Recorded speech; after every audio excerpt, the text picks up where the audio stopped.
তোমাদের চুল যদি খুব স্লো গ্রো করে থাকে বা হেয়ার ফল নিয়ে খুব টেনশনে থাকো, তাহলে আজকের ভিডিওটা তোমার জন্য।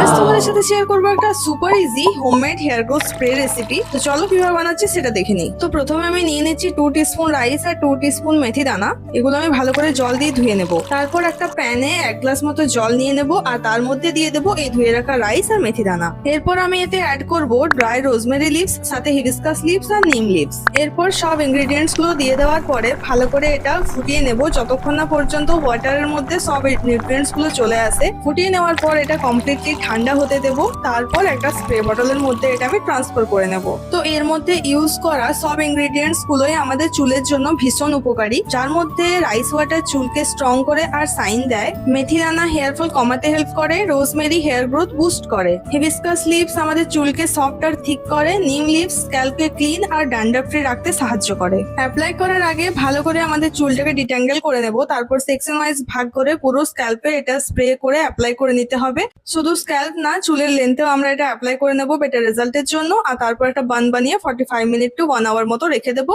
আর এই টাইমে তোমরা অন্য কাজ করে নিতে পারো। টাইম হয়ে গেলে প্রথমে শুধু জল দিয়ে ওয়াশ করে নিতে হবে, তারপর একটা মাইল্ড শ্যাম্পু দিয়ে ওয়াশ করে নেব। আর অবশ্যই কন্ডিশনার ইউজ করতে ভুলো না জানো। আর ভিডিওটা কেমন লাগলো অবশ্যই কমেন্ট করে জানিও। ভালো লাগলে লাইক, শেয়ার আর সাবস্ক্রাইব করে দিও। দেখা হচ্ছে পরের ভিডিওতে। Till then stay tuned, tata and thanks for watching.